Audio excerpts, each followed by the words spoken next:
is mailbag time here on Seahawks Today. Tyler Jones here with you. Thanks for joining us as we answer your questions from our live show this week that you guys submitted to us with everything you need to know on Seahawks training camp.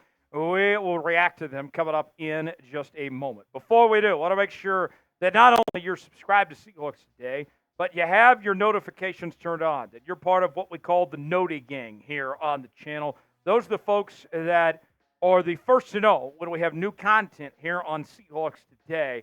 Subscribe now, turn on notifications, lock us in.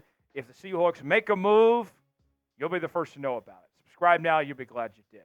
John Smith coming in hot on the mailbag with a $100 super chat. Bang!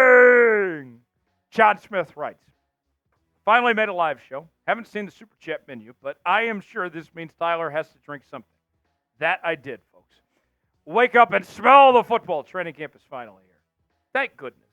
The offseason, it's been interesting for the Seattle Seahawks, John. I would say it's been a successful offseason with the hiring of our new head coach, Mike Macdonald, bringing in Byron Murphy. I thought was big. I love the addition of Christian Haynes. You got a new deal for Leonard Williams. Vibes are good. All right?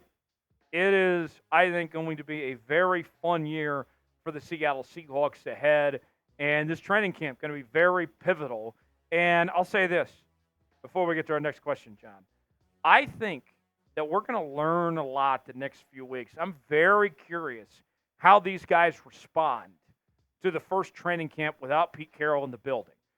From what we've heard, what we've seen, it is a very different atmosphere with Mike Macdonald leading the charge. It is much less about having a jolly good old time, right? Mike Macdonald was much more down to business than Pete Carroll. And I'm very curious to see how guys reacted over the coming weeks, John. Go Wildcats, how dare you? How dare that be the user that sends in a question here?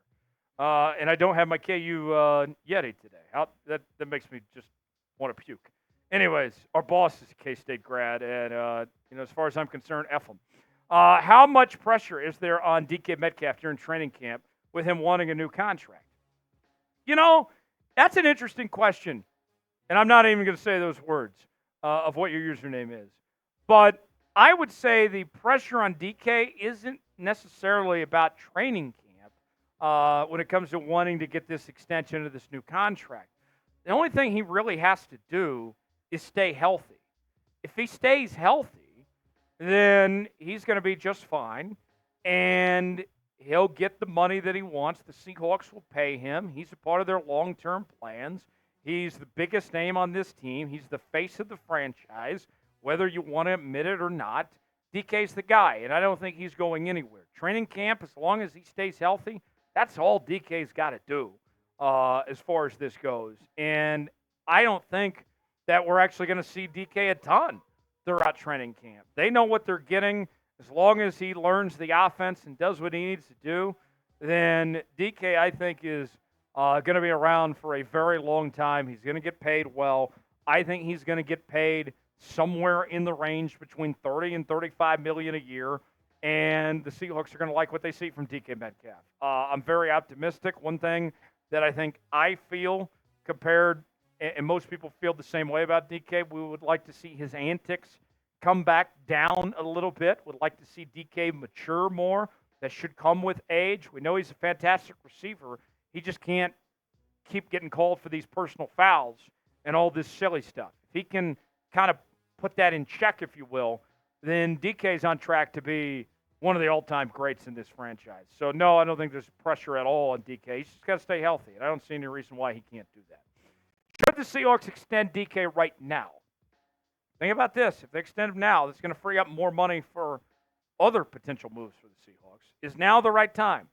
Weigh in our pin comment today. Let us know. E for extend, P for pass.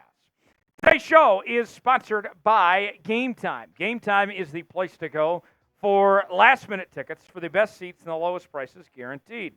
Game Time is an authorized ticket marketplace of Major League Baseball, which makes getting tickets faster and easier. Prices on the Game Time app actually go down closer it gets to first pitch. with killer last-minute tickets, all-in prices, views from your seat, and their lowest price guarantee. Game Time takes the guesswork out of buying MLB tickets. Save up to 60% off buying last minute for sports, concerts, comedy, theater productions, and more. Here's how it works, folks. You choose the event you'll want to go to. They have the prices listed. From there, you choose your seat. See if you like the seat or not. If you're going to a Mariners game, plenty of good seats to choose from, folks. And then you're checking out with Apple Pay, Google Pay, Venmo, all major credit card providers. But wait, there's more. Save up to 60% off, folks. Download the Game Time app, create an account, use the code CHATSPORTS to get $20 off your first purchase. Terms apply. Again, create an account and redeem code CHATSPORTS for $20 off your first purchase. Download Game Time today. Last-minute tickets, lowest prices, guaranteed. Link is in the comments and the description of today's video. Our boss's burner. Oh, boy. What's Yode's got for us? Do you expect Riq Woolen to bounce back after he struggled last season? I do. I really do. It's no secret that Riq Woolen had a down year in 2023. Specifically, he struggled tackling. He looked like Deion Sanders at times, not for the right reasons when it comes to tackling last year. His interception number went down. He had 6 his rookie year, just 2 last year. His pass breakups went down from 16 to 11. Every statistic except tackles for loss was down from the year previously. But I think Riq Woolen, everything we've heard, he is locked in. That he's got the right mindset, the right attitude heading into this year, that he doesn't want to repeat what he did last year. And here's the reality. This is one of those tough pills to swallow that people don't want to admit when it comes to Riq Woolen. If he continues struggling to tackle, he will get benched. So he knows that he's got a lot to play for this year. So Riq Woolen, I think, is going to step up. He's going to have a bounce-back year. I think he's going to be a Pro Bowl caliber corner once again, and all his statistics are going to go up, and we're not going to worry about this tackling issue. Not to mention he's got better coaching now on the defensive side of the ball. So, yes, I think that Riq Woolen gets back on track in 2024. Will this be another Pro Bowl year for Riq Woolen? What do you guys think? I think so. I think he can do it. Weigh in. Let us know. Y for yes, in for no, if Riq Woolen will be a Pro Bowler this year. Seth writes in, would we have to cut someone to bring back Quandre Diggs? I'll be honest, the roster, I believe, is at 90 right now. At the time of this recording, it's either 89 or 90. So in theory, yes.